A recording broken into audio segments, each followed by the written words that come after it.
Olá, uma ótima tarde para você que está acompanhando a programação aqui do Canal do Boi. Estamos começando mais uma edição do Agricultura BR e hoje eu estou por aqui. Você que está acompanhando a nossa programação desde algumas horas mais cedo, está vendo aí que hoje deu início aí a colheita da soja aqui em Mato Grosso do Sul também e o plantio do milho safrinha. Todo esse material foi acompanhado de perto pelo Fabiano Reis, que é o titular, apresentador aqui do Agricultura BR, ao vivo da Fazenda Luana, perto aqui de Campo Grande, cerca de uns 30 quilômetros. Ele esteve lá, foi acompanhar todo esse trabalho, foi entrevistar algumas pessoas, trazer para você a expectativa em relação aos números da safra e me deu a oportunidade de estar aqui dividindo espaço com você hoje na pilotagem aqui do Agricultura BR. Então, uma ótima tarde para você, seja muito bem-vindo a esta edição do programa e a gente já começa indo direto até a Bolsa Brasileira de Mercadorias lá em São Paulo para bater um papo com o jornalista Walter Puga Júnior, que já está no telão comigo. Hoje sou eu que estou por aqui, viu, Puga? Hoje a gente vai continuar desde o Bom Dia Produtor, estamos juntos aqui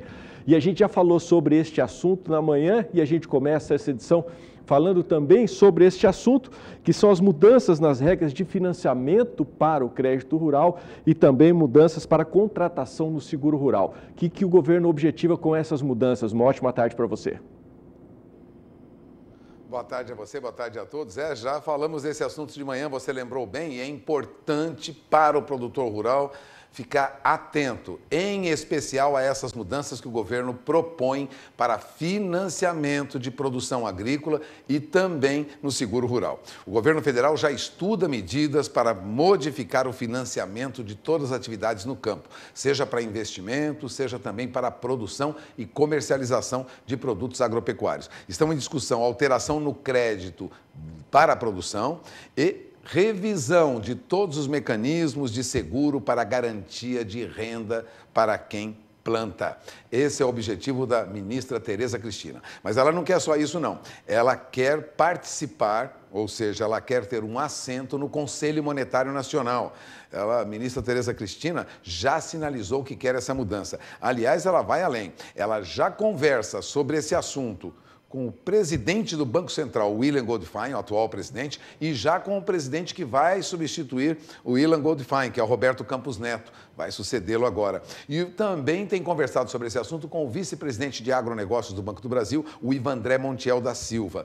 Ela precisa, ela deseja, ela quer um assento no Conselho Monetário Nacional. Por quê? Porque o Conselho Monetário Nacional decide as regras de financiamento com dinheiro público para o agronegócio.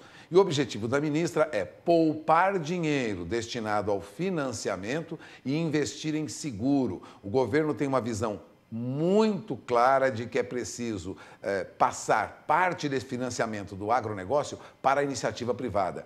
Para isso, fará um processo de alteração, tanto no financiamento como no seguro rural, e vai estimular o seguro rural, deixando para o mercado as taxas de juros, que se pretende mais baixas e, mais do que isso, garantindo renda ao produtor em caso de problemas climáticos ou de pragas ou de sinistros, como se diz. Seguro é muito pouco utilizado no Brasil e é muito caro. O objetivo é diminuir o custo através de uma avaliação melhor do risco e muitas pesquisas. Bom, a ideia de ter um lugar no Conselho Monetário Nacional já agradou um velho defensor dessa ideia, que é Luiz Carlos Guedes Pinto, que foi ministro da Agricultura já no governo Lula, participou do governo Lula, do governo Dilma, e é um professor da Unicamp, do Departamento de Economia, do Instituto de Economia da Unicamp, da Universidade de Campinas, que defende o aumento, a estímulo, vamos dizer, a ampliação da utilização do seguro rural. Portanto, o Luiz Carlos Guedes Pinto já apresentou um estudo sobre isso à Agência Brasil. Ele apontou a necessidade de que o seguro rural seja o mecanismo para a redução de risco da renda do produtor e, lógico, ele vê também a necessidade de atender com isso as regras do Tribunal de Contas da União.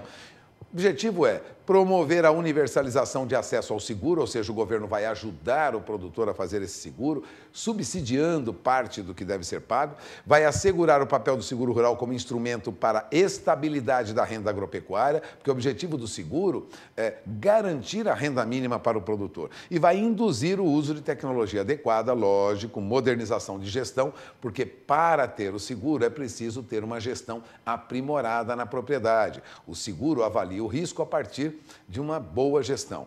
Essas mudanças já recebem também apoio da Associação Brasileira do Agronegócio. Luiz Carlos Corrêa de Carvalho disse que as mudanças no seguro rural repercutiriam muito na oferta de crédito e nas condições de financiamento.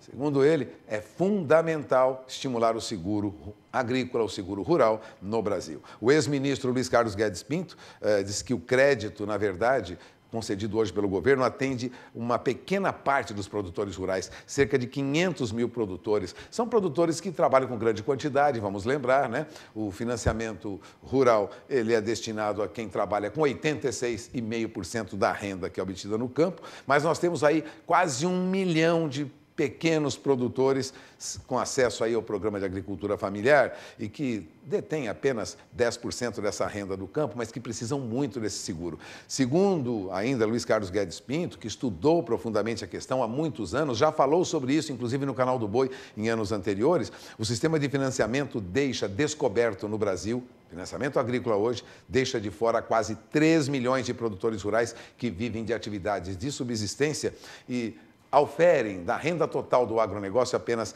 3,5%.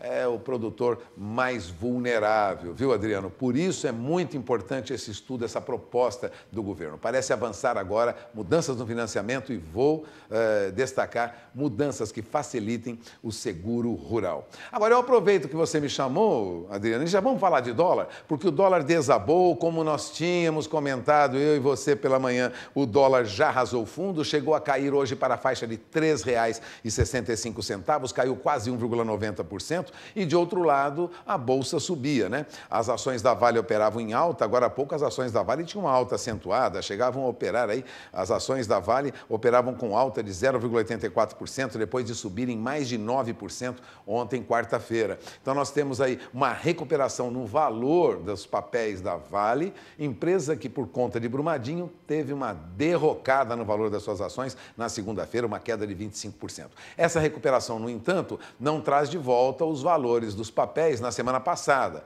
Continua indo em baixa, mas ocorre principalmente porque minério de ferro está em alta, então há uma volta do investidor na compra de papéis da Vale, acreditando que com a alta do preço do minério de ferro, a empresa conseguirá, de certo modo, de reduzir os prejuízos causados por esse acidente em Brumadinho, né, que teve lá o estouro, né, do represamento da lama que acabou causando vítimas que constantemente você assiste aí em todos os canais de televisão, ouve nas rádios e os jornais destacam isso. Bom, olhando do ponto de vista financeiro, as ações da Vale estão subindo e o dólar continua cedendo. O dólar deve hoje terminar abaixo de R$ 3,67, é a estimativa de analistas do mercado. De olho na informação, porque toda essa movimentação altera mesmo o seu negócio.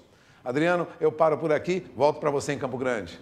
Ótima tarde, bom trabalho para você, Pulga. Toda essa movimentação aí positiva no mercado, teve também o anúncio de que o Federal Reserve, que é o Banco Central norte-americano, vai dar uma segurada e vai manter o câmbio por lá estável, né? A taxa de juros estável, cerca de 2,25%, 2,5% até o final desse ano. O anúncio também de que a reforma da Previdência deve ter continuidade aqui, deu uma acalmada nos números do mercado. Vamos torcer para que esse cenário que continue, permaneça e, sem dúvida nenhuma, a economia brasileira tem muito a ganhar com isso. Como eu falei para você, estou aqui no lugar do Fabiano hoje, porque ele está desde as primeiras horas da manhã acompanhando a colheita da soja, que teve início aqui em Mato Grosso do Sul hoje também, o plantio da colheita safrinha do milho.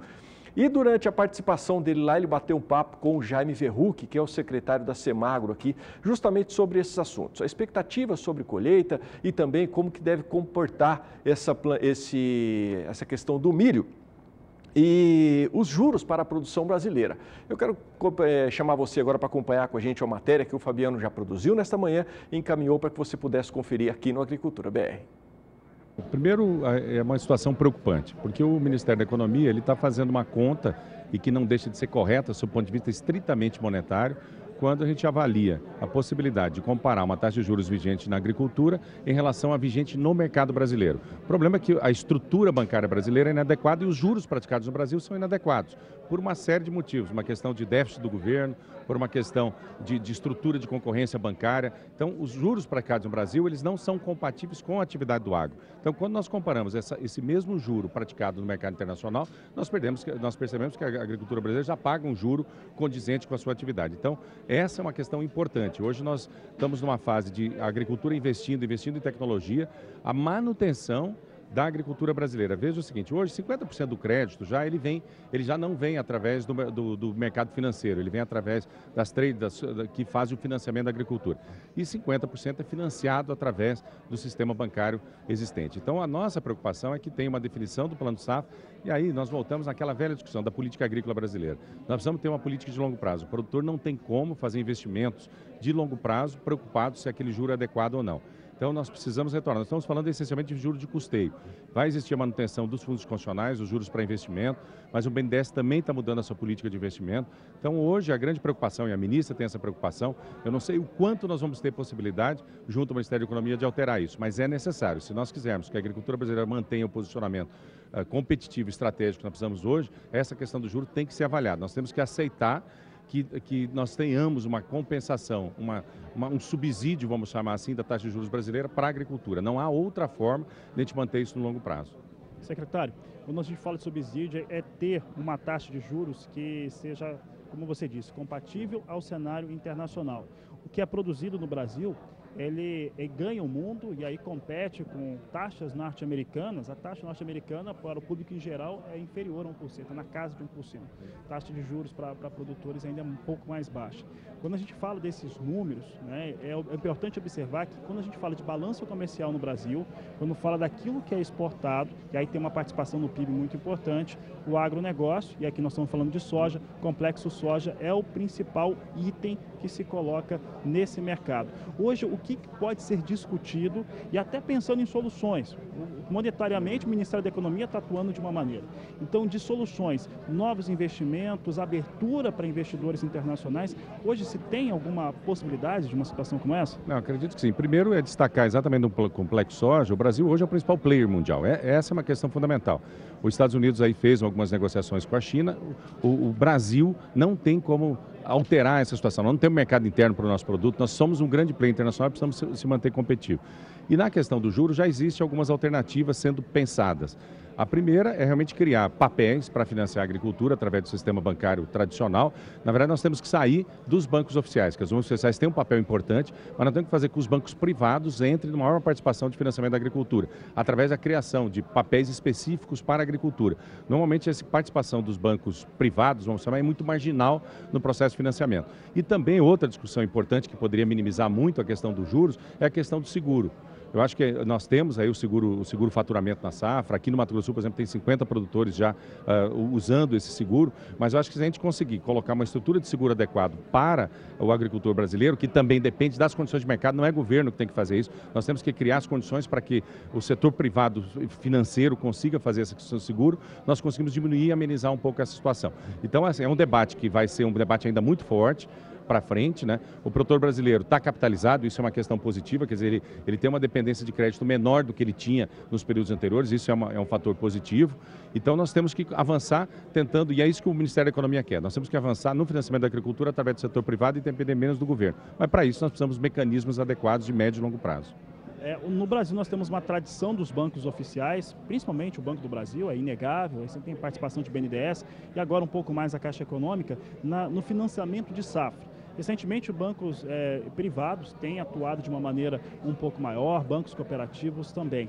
Essa participação de bancos privados pode vir a trazer uma solução, pelo menos na disposição de crédito, na competição daquilo que é recurso mesmo do banco, porque tem aquele fator, recurso que é federal, né, que vem através do governo, e o recurso que é do banco. esse recurso do banco pode chegar ao produtor com uma taxa mais competitiva? Pode, eu acho que depende de alteração de algumas regulamentações. O Banco do Brasil é o banco do agro brasileiro, é o grande financiador do Plano Safra a cada ano, mas os bancos privados, isso que eu coloquei, estão trabalhando muito marginalmente nisso. Então, acho que o caminho são os bancos privados oferecer. E veja o seguinte, hoje o governo tem alternativas, como em determinados momentos usar um pouco, permitir aos bancos privados ampliar o uso do compulsório. Hoje é o dinheiro que é retido diariamente, que a gente não pode utilizar para nenhum tipo de financiamento. Então, os recursos compulsórios poderiam, se ampliar um pouco a utilização de recursos compulsórios para a produção agrícola, com certeza esses bancos também conseguem avançar. Então, acho que tem mecanismos e também títulos recebíveis, mercado internacional. Acho que nós temos uma estrutura bancária brasileira privada robusta para que possa buscar alternativas para financiamento do produtor rural. Tá certo, Jaime. Jaime, esse é um assunto ainda que a gente vai discutir muito. Nós temos ainda um lançamento de Plano Safra. O lançamento de Plano Safra depende dessas questões estarem acertadas e o ano vai andando, né? Daqui a pouco nós estamos falando a respeito de preparação para essa nova safra. Por falar em nova safra, nós estamos aqui num evento muito especial, organizado pela ProSoja. É a colheita oficial da oleaginosa, é o plantio oficial do milho, ou pelo menos simbólico, para que a gente mostre o que vem acontecendo no estado. Como é que você avalia essa produção agrícola? Como é que o governo do Mato Grosso do Sul avalia essa produção dessa campanha 18-19? Bom, a primeira extremamente positiva pela questão do aumento da área plantada. Nós tivemos em relação ao ano passado e essa safra que se inicia agora, nós tivemos um crescimento de quase 6%. Então, é uma referência nacional em termos de crescimento de área. E nós temos perspectiva de incorporar, num curto espaço de tempo, mais de 200 mil hectares à produção de soja sul-mato-grossense. Então, existe uma positividade em termos de crescimento de área no estado de Mato Grosso do Sul. Tivemos uma questão em relação à expectativa, uma quebra em função muito pontual em algumas regiões da redução da produtividade, isso era esperado em função da questão da deficiência hídrica, então nós fizemos isso. E temos também uma boa perspectiva da safra de milho. O que a ProSoja apresentou agora, um crescimento da área plantada de milho no Mato Grosso do Sul. Então o Mato Grosso do Sul realmente, na produção de soja e fazendo a safrinha, ele se torna aí uma referência em termos de crescimento de área, por mais que nós tenhamos alguns problemas climáticos pontuais. Mas nós temos aí a perspectiva é muito boa e agora o foco é escoar essa safra, conseguir uma remuneração adequada. O produtor já vendeu, nós vimos aqui os números hoje, mais de 40% dessa safra já está comercializada aqui. Então agora o foco agora é escoamento e conseguir fazer aí uma renda média para esse produtor possa cumprir os seus compromissos. Tá certo, Jaime, a gente falava a respeito dessa safra de Mato Grosso do Sul, enquanto isso as máquinas já vão se aproximando aqui, está colhendo, a colheitadeira já está trabalhando aqui na fazenda Luana. Jaime, quero agradecer a sua participação aqui no canal do Boi, obrigado por estar conosco mais uma vez. Obrigado a todos vocês, obrigado pela cobertura e nós acreditamos que esse ano nós teremos grandes discussões em relação à safra brasileira, política nacional, política estadual, então acho que vai ser um ano bastante movimentado, então em todos os aspectos do agro brasileiro e que o agro continue com essa perspectiva positiva que nós temos hoje. Nós temos hoje um nível de confiança muito forte que o agro em 2019 repita os bons números de 2018. Tá aí. Essa foi a entrevista que o Fabiano Reis fez com o Jaime Verruc, falando aí sobre um assunto importantíssimo que é recursos para promoção de investimentos aí na safra, no agronegócio nacional. E outro aspecto que é muito importante nessa questão também é tecnologia. Durante a realização do Showtech 2019, agora no mês de janeiro, em Maracaju, a feira que abre aí o calendário dos grandes eventos do agronegócio no Brasil, o Fabiano teve a oportunidade também de conversar com o diretor de negócios da BASF, o Cássio Kirchner, a respeito de tecnologias, justamente para promover o desenvolvimento do agronegócio, tecnologias que foram apresentadas pela empresa durante o Showtech 2019. Acompanhe.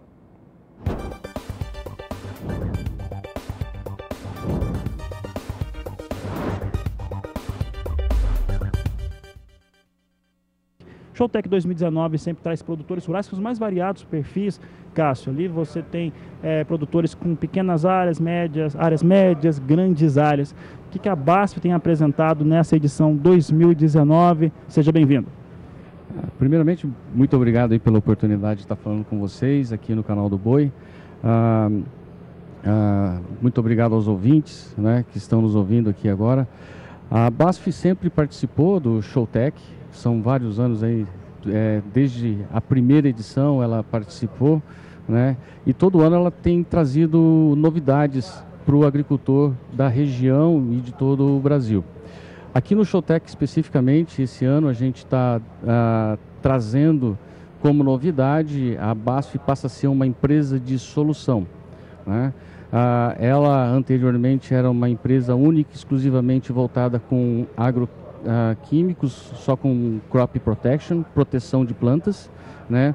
E agora a BASF também se torna uma empresa de sementes. Então ela passa a ser uma empresa de solução, né? Então a gente está mostrando aqui 2 lançamentos de variedades de soja e também estamos mostrando alguns lançamentos de herbicidas que estão lá no nosso stand. Quais são as características dessas variedades que estão sendo lançadas agora de soja? O que ela traz de diferente? Nós temos alguns, quando você fala em solução, é porque está buscando uma resolução de problema que já foi identificado no campo junto ao produtor rural. O que essas variedades, aonde que é indicada a aplicação e como que essas variedades resolvem algumas questões hoje que estão convivendo com o agricultor brasileiro? Essas variedades elas são amplamente testadas, né, nessa região por uma equipe especial que a gente tem e junto com o agricultor dentro desse ambiente, né? E essas variedades, esse ano foi um ano muito desafiador para o agricultor aqui do Mato Grosso do Sul, não só do Mato Grosso do Sul, como outras regiões que também enfrentam problema de estiagem, né? E a gente vê que uma dessas nossas variedades se destacou muito nessa condição de veranico. E a gente sabe que aqui no Mato Grosso do Sul a gente tem seguidamente veranicos. Então essa variedade tem mostrado excelente adaptabilidade, né? E que está disponível para comercialização a partir desse ano para o agricultor. Tá certo. Essa é uma das variedades, né? Então resolveria, né? Daria uma solução melhor para o que aconteceu esse ano no Mato Grosso do Sul. O Paraná também viveu uma situação, e vive uma situação muito parecida. Vem de encontro a essa necessidade, Cássio? Com certeza, a adaptação dos produtos, né? Seja ele um produto químico, que é uma solução para uma doença, uma solução para uma erva ou mesmo para um inseto, eles são amplamente testados e tem que ter adaptação regional, né? Então, o destaque que a gente tem o agricultor pode estar muito mais seguro, né, utilizando esses produtos que são amplamente testados nessa região, né, e ter muito mais produtividade.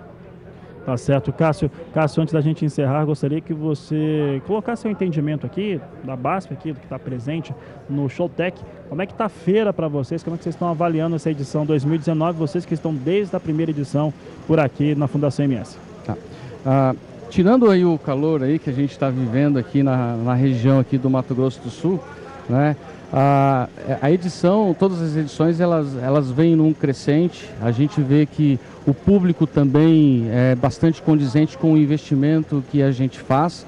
A gente está percebendo um interesse muito grande do agricultor toda vez que ele tem um problema e ele passou por um problema, né? Nós temos diversos problemas nas regiões, seja no manejo de ervas daninhas, seja no manejo de doenças ou de trazer soluções mais produtivas, como o caso de novas variedades. O interesse do agricultor tem aumentado cada dia mais. E a gente sempre coloca um pessoal especializado lá no nosso stand para estar discutindo com o agricultor, para tentar trazer uma solução e uma adaptação para a sua situação. Não sei como é que está o tempo aí na sua região, mas aqui em Campo Grande o dia amanheceu mais uma vez muito quente, um solão para cada um lá fora e tem sido assim, né, durante todo esse mês de janeiro. Nós vamos direto agora até a Somar Meteorologia, conversar com a Juliana Rezende, que já está lá ao vivo para bater um papo com a gente. Juliana, o mês de janeiro foi muito quente, dá para fazer um balanço desse mês e como é que deve se comportar o tempo agora no mês de fevereiro? Uma ótima tarde para você. Olá, Adriano, boa tarde a todos que nos assistem. Dá sim, o mês de janeiro foi marcado por temperaturas acima da média na maior parte do país. Isso é porque tivemos as frentes frias um pouco mais presas no sul do Brasil. Isso acabou garantindo, então, chuva acima da média em áreas do interior gaúcho, alguns pontos do interior do Paraná e Santa Catarina. Essa chuva, então, as áreas em azul do mapa representam chuva acima da média e já podemos ver que as áreas em laranja e em vermelho do mapa representam chuva abaixo da média. Ou seja, não tivemos acumulados que não conseguiram nem alcançar a média climatológica na maior parte da região central brasileira. Isso tudo aconteceu por conta das frentes frias que ficaram presas na região sul, não conseguindo avançar pela costa brasileira. Por isso, a chuva que aconteceu entre sudeste e centro-oeste acabou dependente da combinação de calor e umidade. Aquela chuva típica de verão, que acontece mais rápida, passageira, pode até acontecer com força, mas os acumulados acabam não sendo tão expressivos. A chuva ficou acima da média na maior parte da região norte, enquanto que no nordeste também mais uma área com chuva abaixo da média. Agora, para o mês de fevereiro, a expectativa é de mudança em relação ao mês de janeiro, tanto que já começamos o mês de fevereiro com instabilidades avançando pela região central brasileira. As frentes frias agora vão conseguir romper o bloqueio atmosférico que vinha atuando ao longo de todo o mês de janeiro e, por isso, vamos ter chuva acima da média nas áreas em vermelho do mapa, região do interior do estado de São Paulo, Triângulo Mineiro, áreas da região centro-oeste até região norte também, porque com o rompimento desse bloqueio atmosférico, as frentes frias vão conseguir avançar pela costa de forma mais frequente, vão conseguir então provocar mais episódios de chuva e também de forma mais duradoura entre sudeste e centro-oeste. Nas áreas em amarelo do mapa, vamos ter chuva muito próxima da média climatológica e conforme a gente tem as frentes frias se afastando da região sul, vamos ter pontos do Rio Grande do Sul, Santa Catarina e até do estado do Paraná, principalmente áreas em azul do mapa com chuva abaixo da média. Cenário que também deve acontecer na maior parte da região nordeste e até o extremo norte do país. Então, o mês de janeiro termina com chuva acima da média em pontos do interior gaúcho, região sul também, e chuva abaixo da média na maior parte das áreas produtoras, região sudeste, centro-oeste e também região nordeste. Agora, o mês de fevereiro já promete ser de um cenário bem diferente, com frentes frias voltando a avançar pela região central do país, trazendo mais episódios de chuva para a região central brasileira. E aí sim, vamos ter então, já vamos começar o mês de fevereiro com chuva acontecendo em áreas produtoras de toda a região central do país. Daqui a pouco eu volto com mais previsão do tempo. Obrigado, Juliana, pela sua participação. Bom trabalho e uma ótima quinta-feira para você. Bom, e a gente vai agora para um rápido intervalo comercial, mas vou pedir para você que não saia daí, porque a gente ainda tem muita informação, tem mais material chegando agora, nesse exato momento, dessa cobertura especial que a gente está fazendo hoje sobre a colheita da soja e o plantio da safra de milho no estado de Mato Grosso do Sul. Muita coisa boa para você ainda nessa edição do Agricultura BR. Fique com a gente, eu volto já. Já estou de volta, está chegando agora, seja muito bem-vindo, se assuste não. Hoje eu estou cobrindo o Fabiano Reis aqui na apresentação do Agricultura BR, ele que está participando aí do lançamento da safra de 2019 da soja e também do plantio da safra de milho, uma fazenda aqui perto de Campo Grande, está lá acompanhando todo o trabalho e me deu a oportunidade de pilotar o Agricultura BR aqui, é muito bom ter você na minha companhia. E falando neste assunto do lançamento da safra, o Fabiano Reis preparou um material que já chegou para a gente, é uma entrevista que ele gravou com o presidente da FUMASUL, Maurício Saito, sobre a expectativa para a safra da soja e do milho e também os impactos do mercado internacional no Brasil nesse ano. Acompanhe.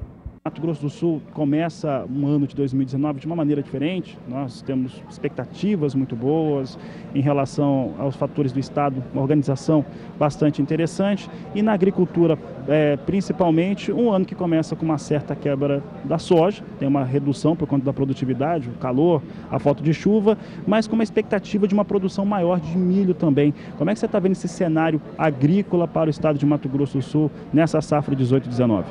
Primeiramente, nós temos que lembrar que Mato Grosso do Sul, assim como alguns estados aqui no nosso país, passou por um momento de dificuldade exatamente pela questão climática. Nós temos extremos aqui no estado, relatos de produtividades inferiores a 20 sacas por hectare e também relatos de produtividade normal. Então nós temos que lembrar que há uma necessidade grande de atenção por parte do produtor rural, assim também como do poder público, do entendimento do momento pelo qual passa a nossa atividade. Nós temos uma expectativa de uma quebra de 15% aqui no estado de Mato Grosso do Sul, segundo o relato da ProSoja, e consideramos também com otimismo esta safrinha de milho, mas sempre muito atento à questão de mercado, que está bastante instável e por isso a necessidade de uma atenção especial por parte do produtor. Hoje nós temos o Brasil com muita atenção, quando fala de soja, de mercado internacional, essa reunião que acontece entre chineses e norte-americanos. Isso pode mudar um pouco o cenário da soja, mas é algo que já se esperava que viesse a acontecer. Por outro lado, nós temos um dólar caindo no Brasil, nós temos uma entrada de recursos financeiros internacional maior, os americanos não aumentaram taxa de juros, então a tendência de um dólar mais baixo no país. Como produtor, como é que você avalia esse momento, principalmente para comercialização de produtos, principalmente a soja, que é um pouco mais sensível em relação ao dólar na comercialização? Um momento bastante delicado de atenção elevada por parte do produtor rural, exatamente pelo fato do impacto do dólar em cima da nossa precificação. Nós temos que lembrar que ano passado, no mesmo momento, nós tínhamos uma condição de precificação em reais melhor do que nós estamos tendo agora na safra 18/19.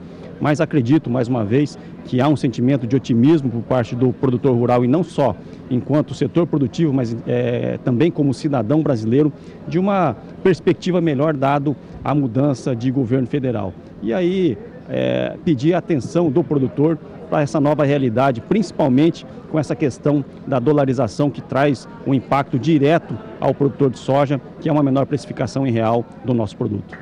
Maurício, pensando aqui no Mato Grosso do Sul, esse ano de 2019, o que nós temos visto aqui, hora de produção, de expectativa para carnes, para os grãos, como é que é a sua avaliação para essa perspectiva? Bom, mais uma vez um sentimento de esperança, dado uma mudança de viés do nosso poder público federal, ao mesmo tempo de uma cautela bastante acentuada por parte do produtor, dada a nossa realidade. Mato Grosso do Sul, mais uma vez ressaltar isso, passou por um momento de dificuldade, estiagem, então temos produtores impactados com essa realidade aqui em nosso estado.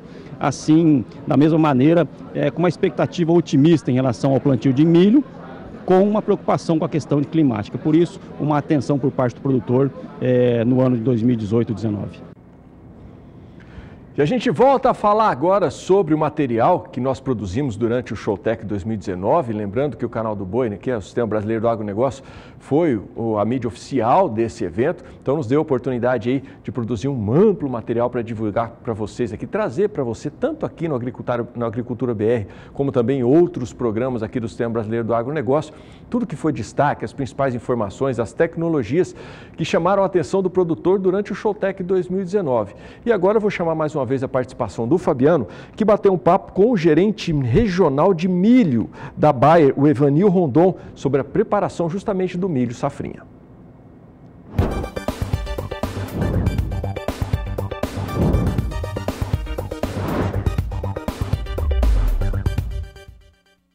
Eu vou continuar trazendo algumas dessas informações, agora falando um pouco a respeito do milho, e é por isso que eu converso agora com Evanil Rondon, ele que é engenheiro agrônomo e gerente regional para a área de milho da Bayer. Evanil, obrigado pela sua participação, é um prazer falar contigo aqui no Agricultura BR. E milho é a segunda cultura do Brasil, né? Ela é cultivada principalmente em segunda safra, ou safrinha, logo após a soja. O que está sendo apresentado hoje pela multinacional Bayer? E aqui nesse ano nós temos uma questão exclusiva, que é a primeira vez que Bayer vem, uma bandeira só, e aí representando as pesquisas, o trabalho, tanto da Bayer quanto também da Monsanto. Boa tarde. Boa tarde, Fabiano, uma honra estar falando com você aqui também. Boa tarde, Brasil. Falando em tecnologia de safrinha, que foi a tua primeira pergunta, estamos apresentando todo um pacote aí que ajudará o agricultor a buscar produtividades maiores em crop protection, em proteção de cultivos, na parte de defensivos agrícola, na parte de agricultura digital e também na genética, com a semente de milho da Decalbe. Falando um pouco sobre a combinação da Bayer, é uma combinação que aconteceu há pouco tempo, há 4 meses atrás, foi oficializada essa combinação de fato, e é uma combinação que traz muito para o agricultor. Tem uma possibilidade de maior investimento em pesquisa e desenvolvimento. O nosso portfólio, eles são complementares e, mais uma vez, o agricultor ganha com isso. O objetivo principal foi colocar o agricultor no centro dessa combinação de empresas. Evanil, e você coloca essa situação, né? O produtor rural, o agricultor, como o centro dessa fusão entre as duas empresas. Como é que o produtor rural está sentindo, né? Principalmente o produtor de soja, de milho, como é que ele está sentindo nesses primeiros meses depois da fusão, esse fator novo das duas empresas atuarem juntas? Eu acredito que não tem uma definição clara ainda pelo agricultor, mas até porque no campo as mudanças de fato ainda não aconteceram. Mas eu volto a dizer que eu acredito, conversando com alguns agricultores também, que o grande beneficiário disso tudo será o agricultor, porque teremos mais, para você ter uma ideia, 25% de todo investimento em pesquisa e desenvolvimento do mundo, essa empresa vai prover. Então, de novo, eu repito, o grande beneficiário dessa combinação será, serão os agricultores. Evanil, produtor rural que está aqui visitando o Showtech 2019 e que vai até o stand da Bayer na área de milho, o que ele vai encontrar por lá? Que é novidade, que é algo que você fala assim, não vier no nosso stand, tem que conhecer. Antes de falar um pouco do que nós temos para oferecer, eu queria falar um pouco dessa safrinha, se você me permite. Estamos saindo de uma safra de soja super desafiadora. Mato Grosso do Sul, Paraná, São Paulo, nós teremos perdas na soja. Isso foi falado aqui na abertura pelo governador, pelo presidente da ProSoja.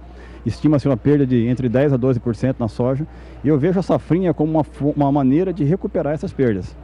Se trabalharmos de maneira inteligente, e é isso que a gente tem conversado muito com os agricultores. Como assim de maneira inteligente? Nós temos assim fatores que estão na nossa mão das indústrias e dos agricultores, são fatores controláveis. E aqui eu cito fertilidade do solo, o agricultor pode lançar mão disso, fazer correção de perfil, que eu acredito que já fez. O agricultor de Mato Grosso do Sul é um agricultor muito tecnológico.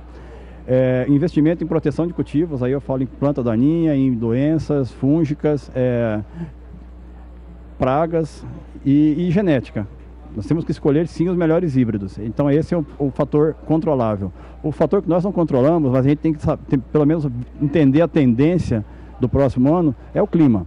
Nós temos sites no Brasil super confiáveis, eu não vou falar de algum aqui porque são muitos. Eu recomendo que o agricultor entre, pesquise para ele criar a sua estratégia. Falar um pouco do que eu já vi esse ano, vai ser um ano que a precipitação será muito próxima do que foi a média histórica da região. Teremos chuvas até no final de maio. Então sim, é possível que o agricultor recupere um pouco do que ele perdeu na soja no milho, usando estratégias aí, buscando altas produtividades em zonas e em épocas que ele pode sim investir e reduzir onde ele vê que vai ter um certo risco. Acho que essa é a primeira, falar um pouco da safrinha. Falando especificamente do que nós temos para oferecer, a Decalb está lançando 2 híbridos que vão mudar um pouco o conceito de produtividade no Brasil, que é no sul do país, tá? Que é o DKB 265, um híbrido super precoce, com potencial produtivo altíssimo, e o DKB 255, que é um híbrido que tem um potencial altíssimo também, e uma sanidade diferenciada. Destinação dele em termos de região de solo, centro-oeste do Brasil? Na verdade, Campo Grande para baixo, sul do país, tá? Ambos. Nós estamos posicionando para o sul do MS, para o Paraná e para São Paulo. E de novo, reforço, a gente está lançando 2 híbridos que geralmente a pesquisa conduz 8 anos para lançar um produto. Nós estamos lançando esses 2 produtos com 5 anos de pesquisa, que eles vieram demonstrando ao longo desses 5 primeiros anos, que são totalmente diferenciados. Como eu falei anteriormente, vai mudar o perfil de produtividade nessa região onde eles vão ser recomendados. Tá certo, e esse fator está sendo apresentado no estande da Bayer. Em relação a hoje, né, o Showtech 2019, está começando agora a feira, primeiro dia. Como é que vocês estão avaliando aqui esse primeiro dia de feira, de visitação também de público? Como é que isso está sendo para a empresa que você representa? Bacana, eu acompanho, esse é o 4º ano que eu participo da feira. A feira cada ano vem melhorando, vem se profissionalizando cada vez mais. O público, todo ano a gente surpreende, um público maior e maior. Então estou muito satisfeito como expositor, a Bayer está satisfeita como expositora, porque os nossos objetivos estão sendo mais que atingidos, estão sendo superados aí, tá? Tá certo, Vonil, obrigado pela sua participação aqui no Agricultura BR, no canal do Boi. A gente se vê aí durante todos esses dias aqui de feira. Deixo o convite, obrigado você pelo convite, e deixo o convite para que vocês visitem também o stand da Bayer aqui em Maracaju. Grande abraço a todos. Só lembrando que se você quiser rever todo este material que foi produzido pelas nossas equipes durante o Showtech de 2019, você pode acessar o www.sba1.com, lá tem toda a cobertura completa do evento. A gente volta a falar agora sobre clima, sobre meteorologia. Vamos de novo com a Juliana Rezende, direto ao vivo lá da Somar, desta vez para falar sobre o clima nas regiões produtoras do centro-oeste do Brasil. Juliana. Olha, nas regiões centro-oeste, a chuva que vem acontecendo vem sendo bastante irregular. Se olharmos o mapa de água disponível no solo, podemos ver condições de umidade um pouco mais altas no estado do Mato Grosso, principalmente, mas especialmente na faixa oeste do estado do Mato Grosso. Por lá, a chuva não dá trégua, as pancadas são um pouco mais persistentes e também duradouras. No estado de Goiás, apenas nas áreas mais ao sul, que a umidade segue um pouco mais alta, alcançando em torno de 80%, 90%.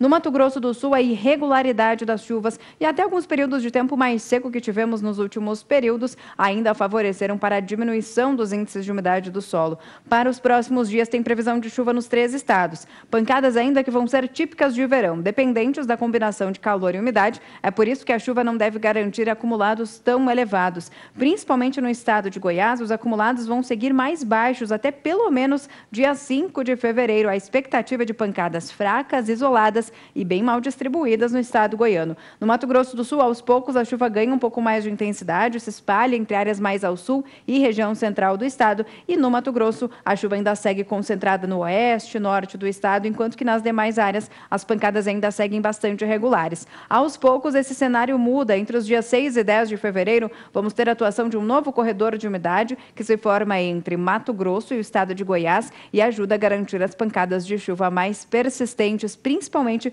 entre o norte do Mato Grosso, o norte de Goiás também. E aí vamos esperar pancadas mais fortes e com bons volumes de água, que alcançam em torno de 50 milímetros no período do dia 6 até o dia 10 de fevereiro. No Mato Grosso do Sul, conforme a chuva vai avançar pelos estados de Mato Grosso e Goiás, no estado sul mato-grossense a chuva diminui ainda mais e a expectativa é de pancadas de fraca intensidade. No decorrer do terceiro e último período, até pelo menos a primeira quinzena do mês de fevereiro, ainda vamos ter acumulados de chuva mais expressivos entre Mato Grosso e Goiás, e no Mato Grosso do Sul as pancadas vão seguir ainda bastante irregulares e também com baixos volumes de água. É com vocês no estúdio. Obrigado, Juliana. Bom, a gente vai para um rápido intervalo comercial agora, mas vou pedir para que você permaneça por aí. Tem muito material chegando da colheita da safra da soja hoje, da plantação do milho safrinha, muita informação para a gente dividir com você ainda nesta edição do Pecuária BR, do Agricultura BR. Eu me acostumo, até o final do programa eu me acostumo. Eu volto já, fica por aí. Já estou de volta e, como eu disse para você, a gente está acompanhando hoje o lançamento da colheita da soja aqui no Mato Grosso do Sul, e o Juliano Chimaidec, que é o presidente da AproSoja, concedeu uma entrevista para o Fabiano Reis agora cedo, durante a realização do evento, sobre a importância justamente de poder mostrar para os produtores, dividir as informações sobre eventos como esse. Acompanhem. É um evento onde a gente vai mostrar os números das safras que tá acontecendo no MS. Uma safra difícil, né, com vários veranicos. Nós estamos no segundo veranico aí, tivemos um dezembro muito difícil. E é interessante a gente conhecer esses números. Nós vamos apresentar daqui a pouco esse ano de 2017, 2018, que é um ano difícil ao produtor rural. Juliano, você vai apresentar números oficiais daqui a pouco, vamos ter convidados aqui na Fazenda, mas eu gostaria de saber um pouco a respeito deles, né? O Mato Grosso do Sul contava com uma estimativa de safra de soja, mas quem plantou em setembro já teve condições, na hora que encerrou o vazio sanitário, muita gente começou o cultivo, mas aí a questão do clima acabou pesando. Como é que são essas estimativas hoje para a ProSoja? Nós tivemos um ano atípico, com chuvas fortes em setembro. Outubro continuou chovendo bem e veio a cortar em dezembro. Nós tínhamos uma previsão de acompanhar o ano passado, que foi o melhor ano de Mato Grosso do Sul, com 59 sacos por hectare. Reduzimos essa produtividade para 52 sacos por hectare e vindo a uma quebra que pode chegar a 15%. Nós precisamos que chova o fevereiro para haver aumento de área. Então nós estamos com uma quebra aí mais ou menos de 15%. Mas precisa chover para essa quebra não aumentar. O problema é que na região sul tem produtores que foram muito afetados, colhendo cerca de 15, 20 sacos por hectare, pegou micro-regiões fortes. Dentro do mesmo município, prejudicou bastante o produtor rural. O sul do Mato Grosso do Sul, então, é a parte mais afetada em relação à produtividade, Juliano? Sim, região de Vinhema, Naviraí, Amambai, Antônio João, Laguna, eu tenho falado com bastantes produtores rurais, eles colocam um produtor fazendo médias que são boas e produtores talvez a 5, 10 quilômetros colhendo 20 sacos, 15 sacos, que é um problema para o produtor rural. Tá certo, Juliano. Bom, então teremos aqui a apresentação daqui a pouco dos números. Mato Grosso do Sul, nessa campanha, ela teve ampliação de área para a soja. Quantos hectares foram ocupados com a oleaginosa nessa campanha, nessa safra? Nós temos uma área esse ano de 2.840.000 hectares. Temos o segundo maior aumento do Brasil em área plantada. Mato Grosso do Sul vem despontando ano a ano no aumento de área. Temos um aumento esse ano de 5,5%. E o que nós vemos é que esse aumento é em cima de áreas de braquiária, área de pastagem, e em cima de área de cana. A área de pastagem ela vem com uma segunda safra de integração, que traz segurança para o agricultor e para o pecuarista, e diversifica a produtividade. Juliano, 2019 está se apresentando como um ano talvez um pouco mais complicado ou mais complexo para a comercialização. Alguns fatores mudaram, Estados Unidos e China começam a ter algum tipo de entendimento, já tem mudança no valor da soja no cenário internacional, isso pode trazer algumas mudanças com os embarques brasileiros. O preço em reais começou a ter uma redução, é natural porque o Brasil está em plena colheita. Como é que você vê o produtor rural brasileiro, sul-mato-grossense, nesse momento comercializando o seu produto? Como é que tem que ser feito? Nós checamos dados, segundo a Agranos Corretora, o produtor esse ano está vendido 20% mais do que na safra passada. Ele aproveitou os bons momentos do dólar durante as eleições, aproveitou a briga com os Estados Unidos e China, onde o prêmio se elevou bastante e fez seu travamento. Hoje nós estamos com o mercado, em relação a janeiro do ano passado, que estava a R$ 62,00, nós estamos com R$ 66,00, estamos 6% acima do mercado do ano passado. Nós temos que aproveitar os bons momentos. Quando o número da safra for consolidado, precisamos cuidar. Os Estados Unidos e a China estão em conversação de novo. Eu fico muito receoso que quando eles se ajustarem, esse mercado possa cair mais. Primeiro, boa tarde, vai com Deus, até amanhã. Bom, agora é hora da gente falar mais uma vez sobre clima, sobre meteorologia. Vamos chamar mais uma vez a participação da Juliana Rezende, que traz para a gente agora informações sobre as regiões produtoras do sudeste do Brasil. Como é que fica o clima nessas regiões, Juliana?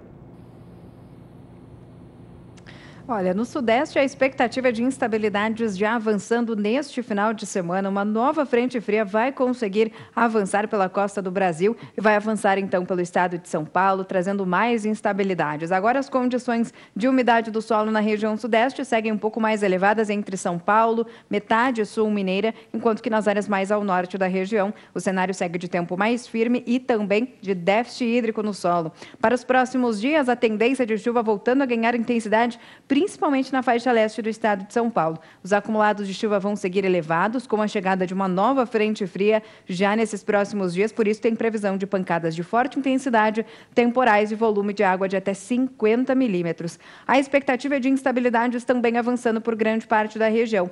Só que a chuva que acontecer no interior de São Paulo, grande parte de Minas Gerais, Rio de Janeiro e até Espírito Santo vão ser pancadas mais fracas do que na faixa leste paulista. Tanto que a chuva que volta a se espalhar pelo estado de Minas Gerais deve vir ainda de forma bastante regular e com baixo volume de água, onde o acumulado não ultrapassa os 15 milímetros entre o período do dia 1º até o dia 5 de fevereiro.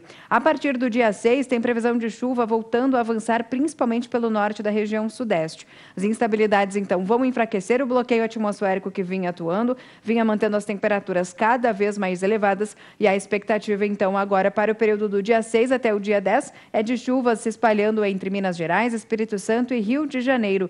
E a chuva pode vir com força, com acumulados de 50 a 70 milímetros. A expectativa é que a chuva diminua um pouco mais no estado de São Paulo, conforme as instabilidades migrem, então, para o norte da região sudeste. Até pelo menos o dia 15 de fevereiro, tem previsão de chuva nos 4 estados da região sudeste. A diferença é que essa chuva que acontece de forma um pouco mais intensa, nos primeiros 10 dias de fevereiro, já acabam perdendo um pouco mais de intensidade, conforme nos aproximamos da metade do próximo mês. É com vocês no estúdio. Valeu, obrigado, Juliana. Bom, daqui a pouco a Juliana volta, desta vez para trazer o clima para a região sul do Brasil. A gente vai para um rápido intervalo comercial, voltamos já.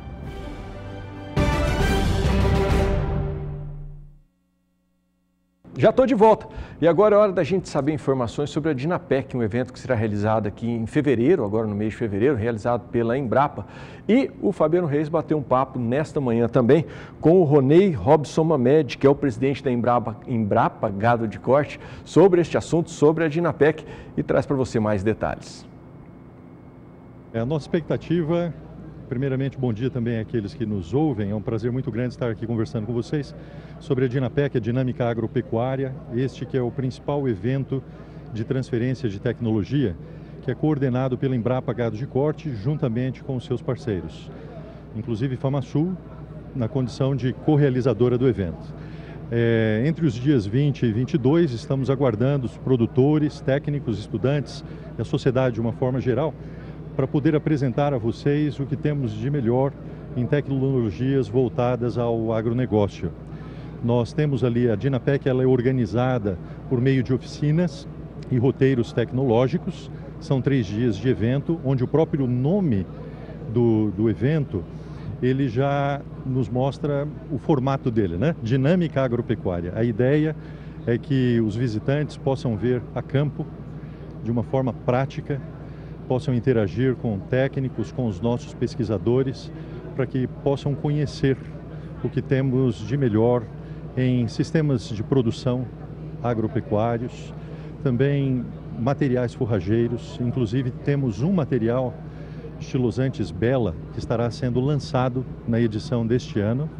Nós temos também roteiros tecnológicos voltados ao manejo de pastagens, sanidade animal, pecuária de precisão, melhoramento genético, enfim, uma infinidade de temas com os quais estaremos aguardando cada um dos senhores lá dentro de 3 semanas. Tá certo, Rony. E o Estilosantes Bela mesmo, tem uma expectativa sobre o seu lançamento, é um lançamento nacional, acontece no Dinapec, que inclusive já é um evento bastante tradicional da agropecuária brasileira. Como é que você avalia esses lançamentos para o produtor rural e ocorrendo principalmente na sede da Embrapa Gado de Corte? Sim, nós já tínhamos a expectativa, já está sendo aguardado o lançamento do Bela já há algum tempo, né? E agora nós temos todas as condições para isso. Inclusive já foram criadas condições de licenciamento para a produção de sementes. Esperamos que durante o ano de 2019 essas sementes já estejam disponíveis aos produtores que tiverem interesse em utilizar esse novo material, que é excelente no sentido de recuperação da fertilidade do solo e para outros propósitos também em sistemas de integração, sistemas de produção agropecuária. Nós também estaremos tendo ali, Fabiano, outros materiais recém-lançados pela Embrapa que estarão mais uma vez sendo objeto de consideração e atenção, como por exemplo o BRS Quênia, que é o último material de pânico máximo que foi lançado por nós e que já está no mercado há 2 anos.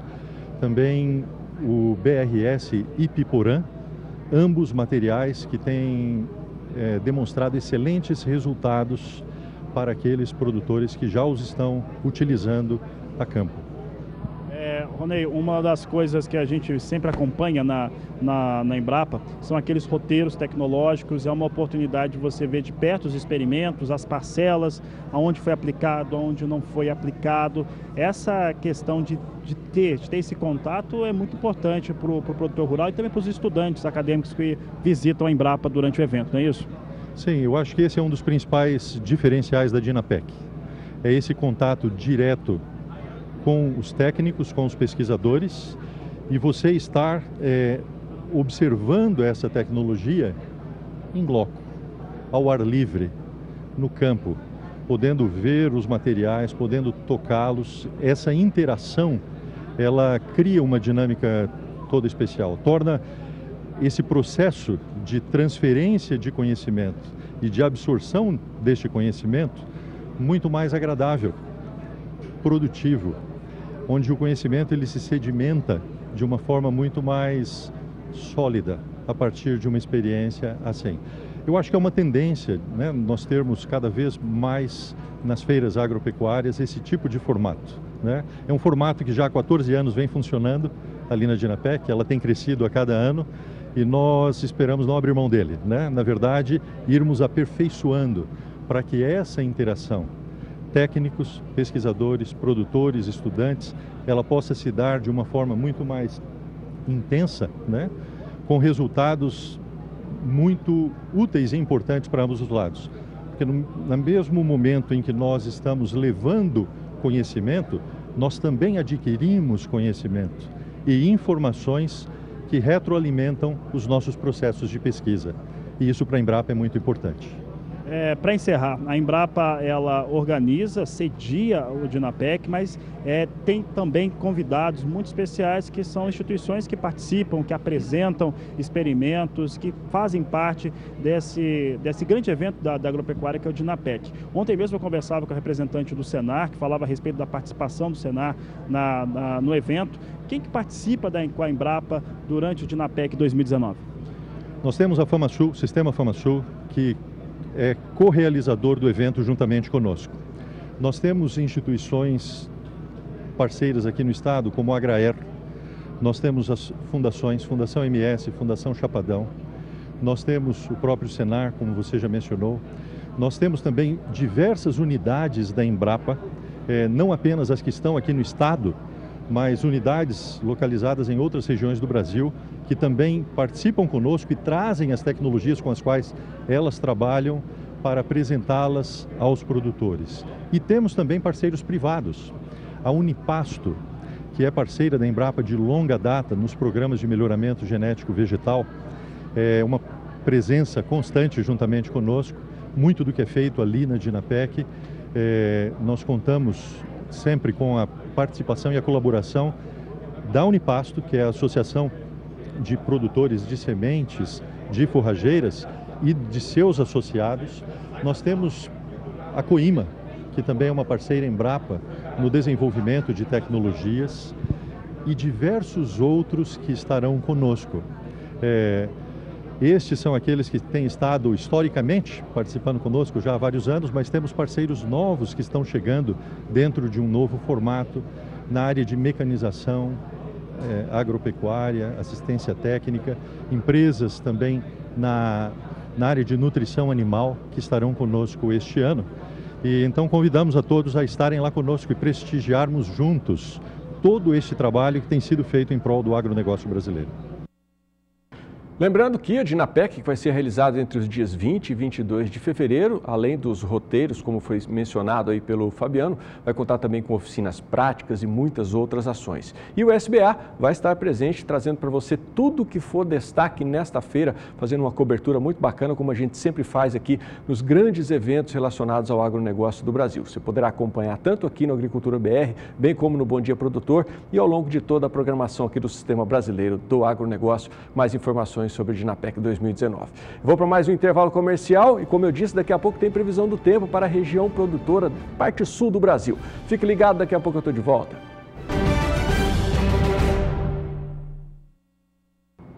Já estou de volta, muito bom encontrar você aí do outro lado da telinha para dividir com a gente aqui esse espaço e receber informações importantes que eu tenho certeza absoluta vão fazer toda a diferença aí no agronegócio que você pratica.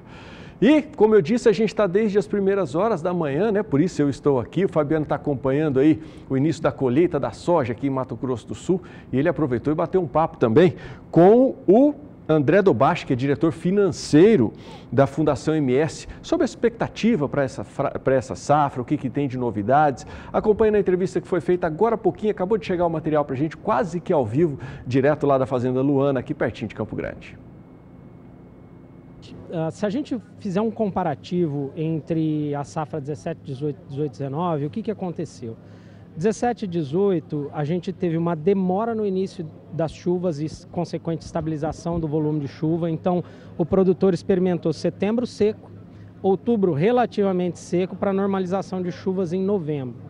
Isso fez com que ele tivesse uma janela de plantio um pouquinho mais tarde, mas dentro do ótimo da lavoura. Pegou o outubro inteiro e aí depois ele não teve restrição de chuva. O contrário exatamente foi percebido nessa safra 18-19.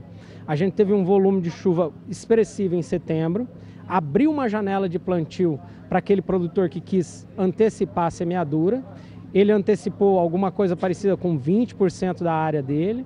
Depois, outubro e novembro, chuvas regulares, o que possibilitou o plantio do restante da safra. E dezembro, a gente teve uma restrição de chuva, em muitos lugares, uma restrição de chuva também em janeiro. Isso fez com que as primeiras sojas que estavam no processo reprodutivo em enchimento de grão tivessem uma perda muito acentuada, o que assustou bastante o produtor. Porém, como teve aquele volume de chuva bem grande em setembro, muitos produtores, como é o meu caso mesmo, a gente teve que parar de plantar. E a gente só voltou a plantar em outubro. E isso, por uma grande coincidência, uma boa coincidência, fez com que a gente salvasse essas sojas que foram plantadas a partir de outubro, porque daí esse veranico pegou na fase vegetativa, início do processo reprodutivo da soja, fazendo com que a gente tivesse menos perda no final do ciclo da soja. Então, quer dizer, numa propriedade, pensando em 100% da produção, a gente tem ali 10 a 15% de frustração dos primeiros sojas e depois a gente entra numa boa janela em 85%, 75% da área com a produtividade bem satisfatória, o que resulta nesses números que a gente apresentou hoje para você. Quem plantou no tarde teve um melhor desempenho, acabou tendo um melhor desempenho. Eu lembro que setembro, o final do vazio sanitário, foi marcado por uma condição climática que era favorável a cultivar, por isso que o produtor rural entrou com a soja nos campos. Foi isso que aconteceu, né, André? Basicamente isso, exatamente. Porque, na verdade, o produtor ele sempre pensa um pouquinho mais à frente. Então, o produtor, cada vez mais, ele está preocupado com o milho, que deixou de ser milho safrinha e veio a ser um milho segunda safra. E a gente sabe que quanto mais cedo você consegue encaixar o milho no teu sistema de produção, você foge tanto da seca quanto da geada. Então o produtor, sempre querendo plantar esse milho no mês de janeiro, ele vem pressionando o plantio da soja para antecipar ele antes do mês de outubro, que daí a gente faz um ciclo bom para a soja e consegue plantar o milho ainda em janeiro. Então venceu o vazio sanitário, o produtor quer semear a soja no campo. E foi isso que aconteceu. A máquina chegou aqui bem pertinho da gente, André. Olha só, André, em relação a essa questão do cultivar mais cedo o milho, nós temos esse fator, plantar soja mais cedo para colher logo e entrar com milho de segunda safra. Tem também a dessecação, que às vezes acontece de uma maneira mais adiantada. São situações também de risco para o produtor, porque soja é a primeira cultura dele, a cultura principal. Exatamente, vamos lá, são dois assuntos distintos, mas com a mesma importância, porque impacta diretamente na produtividade. A dessecação antecipada é o que eu costumo dizer, que o produtor ele nem tem a certeza que o milho vai dar uma boa produção e ele está sacrificando a produtividade da cultura que ele pode ter certeza de colher bem. Então, dessecação antecipada é uma coisa muito perigosa. A gente, como técnico, não indica.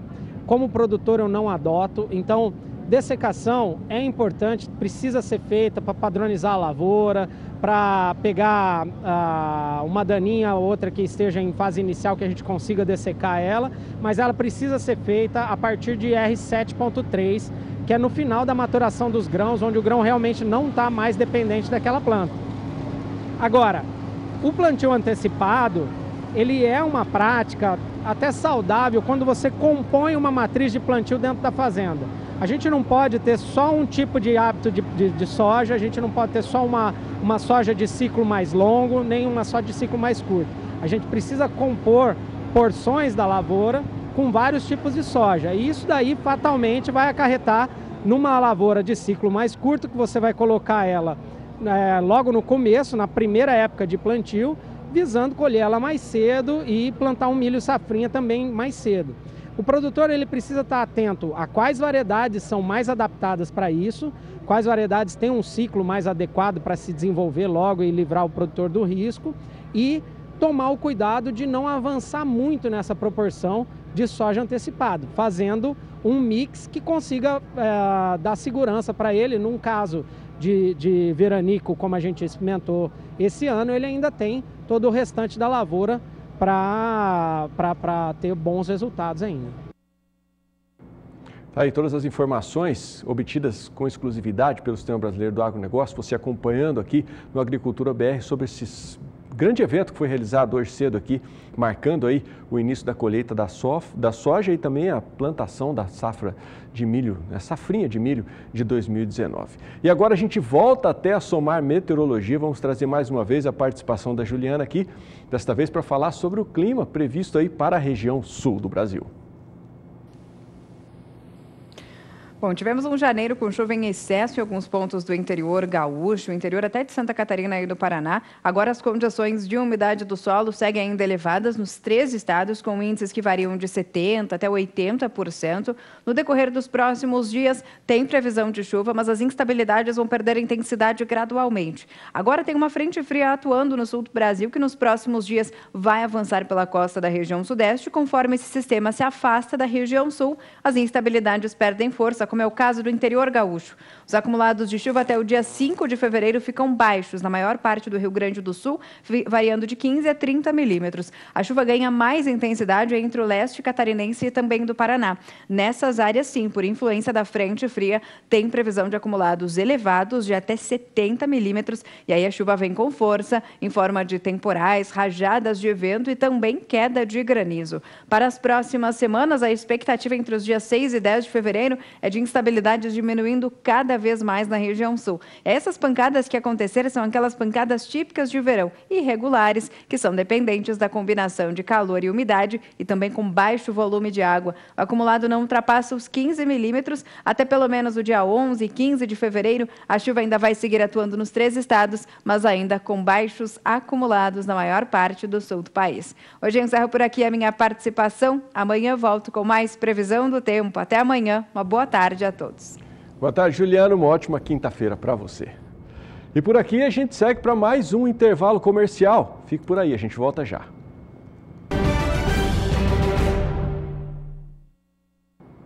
E eu já estou de volta apenas para me despedir de você, agradecer aí a sua companhia, agradecer também a confiança do Fabiano, me deixar pilotar o Agricultura BR no dia de hoje.